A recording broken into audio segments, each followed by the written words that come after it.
Salut, c'est Adam. Aujourd'hui, je vais vous raconter une histoire sur la façon dont un père et son fils ont attiré un criminel à commettre un acte indicible, ce qui a entraîné de terribles conséquences pour leur famille. Vous pouvez vous abonner à la chaîne après avoir regardé, cela nous aide beaucoup à réaliser le contenu. Pendant une tempête, Chris cherche refuge chez son père Ansel, où sa belle-mère Charla l'accueille. Des disputes éclatent immédiatement, alimentées par l'hypothèse de Charla selon laquelle Chris a été chassé par sa mère Adèle. Ansel intervient, et Chris demande à rester pour la nuit. Alors que les tensions montent, Charla gifle Chris, réveillant sa sœur Dottie. Chris révèle à son père son besoin urgent de $6 000 pour sauver sa vie. Malgré les supplications de Chris, Ansel prétend ne pas avoir cette somme. Les deux hommes se rendent dans une boîte de nuit, où Chris explique sa situation, impliquant sa marchandise volée et les menaces imminentes des fournisseurs. Ansel réitère son incapacité financière, poussant Chris à suggérer d'impliquer Joe Cooper, un détective et tueur à gages. La police d'assurance vie de $50 000 d'Adèle désigne Dottie comme unique bénéficiaire. Chris propose d'utiliser l'argent de l'assurance pour payer Joe, en partageant le reste entre eux. Ansel suggère également de partager avec Charla, mais Chris résiste initialement. Chris finit par céder, mais Ansel fait remarquer qu'il n'a pas accepté le plan de liquidation. Pendant le trajet de retour, Chris a que la mort de sa mère ne susciterait pas beaucoup d'inquiétude et que Dottie serait mieux avec l'argent de l'assurance. Dottie sort somnambule, ce qui amène Chris à s'inquiéter de sa vie amoureuse. Ansel rit de son inexpérience. À l'intérieur de la caravane, Dottie révèle avoir entendu leur conversation et soutient l'idée de liquider leur mère.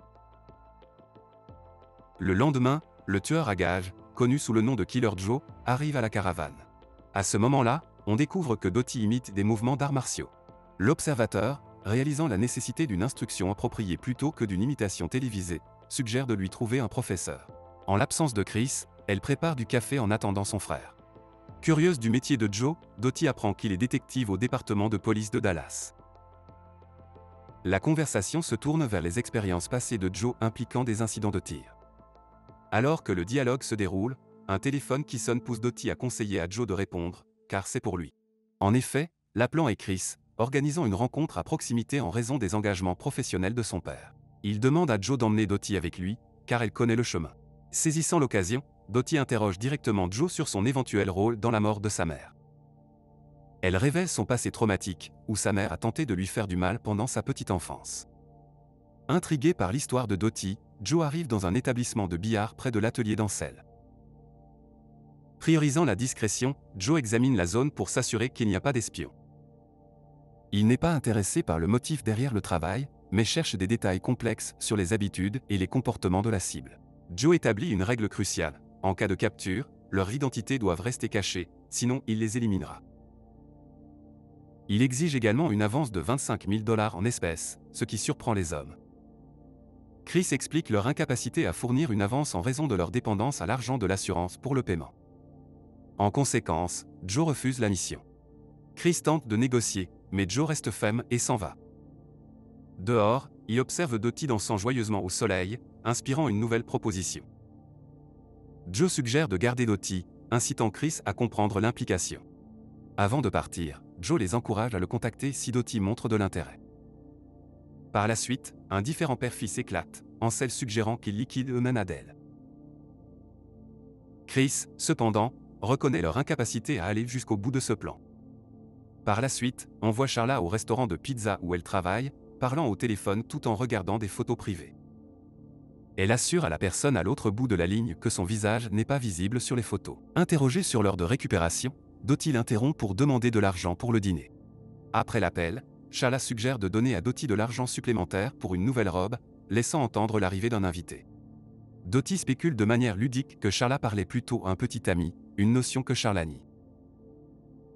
Dottie confie ensuite qu'elle avait autrefois un petit ami avec qui elle n'avait jamais passé de temps ni conversé, croyant que son affection était pure et préservée de la conversation. Charla sourit à sa belle-fille fantasque. Dottie soupçonne que Joe est leur invité et note qu'elle s'est vue dans ses yeux. Ansel les rejoint, et Charla l'encourage à acheter une nouvelle robe à Dottie. Ansel est d'accord. Pour obtenir de l'argent, Charla emmène Ansel en bas et le presse de révéler la vérité à Dottie. Charla exprime son inquiétude pour Dottie et demande à Ansel de l'informer pour qu'elle puisse se préparer pour la soirée. Dottie enfile la nouvelle robe mais se confie à son père en disant qu'elle se sent mal à l'aise. Ansel révèle qu'elle ne dînera qu'avec Joe, ce qui angoisse Dottie. Elle se retire dans sa chambre, refusant de rencontrer Joe en robe. Chris arrive et défend Dottie lors d'une dispute avec Ansel et Charla. Juste au moment où Joe arrive, Chris lui assure qu'ils sont sur le point de partir. Ansel et Chris sortent pour laisser Joe seul avec Dottie. Pendant ce temps, une voiture de sport jaune arrive dans un motel, et Charla accueille le conducteur, partageant un baiser affectueux. De retour à la maison, Joe vérifie l'état de Dottie, la trouvant en larmes et sa chambre fermée à clé. Il lui accorde du temps seul. Finalement, Dottie émerge, et Joe partage ses expériences d'enfance et sa désillusion envers sa ville natale. Il s'assoit pour un dîner aux chandelles, et Dottie demande le plan de Joe pour tuer sa mère. Joe évite la question, intrigué par son approche nonchalante du sujet.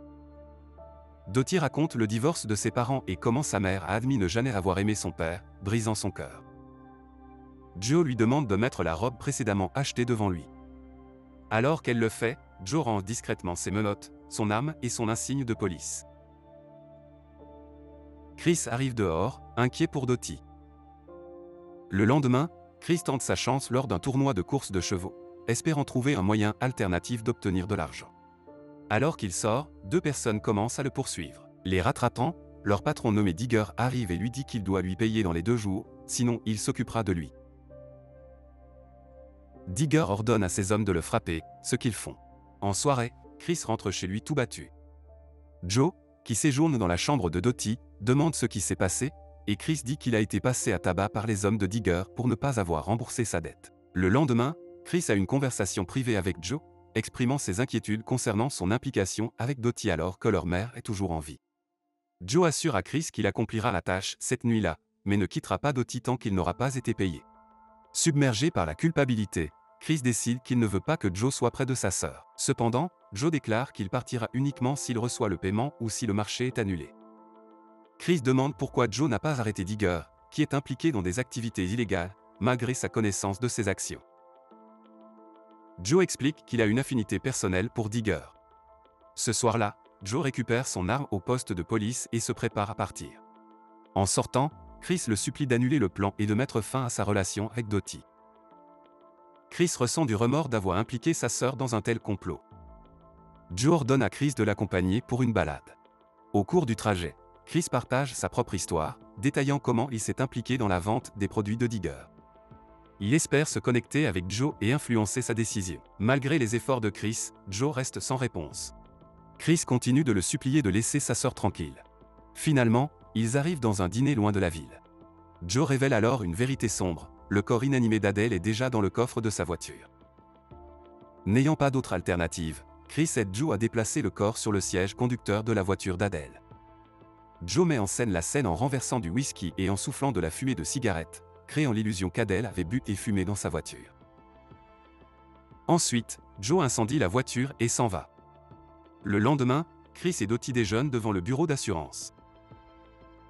Pendant ce temps, Ansel et Charlotte gèrent les affaires à l'intérieur. Bientôt, Ansel et Charlotte sortent du bureau et conseillent aux frères et sœurs de les retrouver à l'arrière du restaurant. Ansel confronte Chris au sujet de sa connaissance de la police d'assurance d'Adèle. Chris explique qu'il en a appris l'existence grâce au petit ami d'Adèle, Rex, il y a plusieurs semaines. En colère, Ansel révèle que Rex, et non Dottie, est le véritable bénéficiaire de la police. Cette révélation signifie qu'ils n'ont pas accès à l'argent. Charlotte soupçonne que Rex a intentionnellement induit Chris en erreur. Ansel interroge Chris sur qui lui a recommandé Killer Joe. Cette prise de conscience frappe Chris, c'est Rex qui les a mis en contact avec le tueur à gages. Alors qu'Ansel s'éloigne pour assister aux funérailles, il ordonne à Chris de trouver un moyen de payer à la fois Digger et Joe. Alors que Chris et Dottie marchent, Chris propose de quitter la ville et invite Dottie à le rejoindre. Cependant, Dottie souhaite voir Joe. Elle commence à marcher en direction de la voiture de Joe, incitant Chris à la rattraper. Il lui promet qu'ils pourront voir Joe après les funérailles avant de partir. Dottie est d'accord mais insiste pour ne pas informer Joe ni leur père de leur plan. Se sentant plus optimiste, Chris la rassure que leur plan réussira. Dottie ajoute que tout devrait bien se passer à moins que quelque chose ne la contrarie aux funérailles. Les funérailles d'Adèle sont assistées par seulement quelques personnes, et Rex est notablement absent. Après le service, Chris dépose Dottie à la caravane pour rassembler ses affaires. Pendant ce temps, au crépuscule, Joe arrête la voiture de sport jaune sur la route. En même temps, Chris retrouve un ami pour obtenir une arme. Ce soir-là, Ansel et Charla entrent chez eux et découvrent Joe sortant de la chambre de Dottie. Il leur informe que Dottie est endormie et il l'invite à se joindre à eux pour dîner. Pendant le repas, Charla évoque la question de l'assurance, et Joe est déjà au courant que le plan ne s'est pas déroulé comme prévu. Elle commence à critiquer Chris, exprimant sa conviction qu'il échouerait. Ces commentaires déclenchent une dispute entre elle et Ansel à propos de leur fils. Soudain, Ansel interroge Charla au sujet de Rex, ce qui la met mal à l'aise. Elle évite la question, mais Joe persiste, demandant pourquoi elle n'a pas conseillé à Ansel d'abandonner le plan quand elle était sûre que Chris échouerait. Elle prétend que cela ne la concernait pas, mais Joe n'est pas d'accord, estimant qu'elle avait quelque chose à gagner.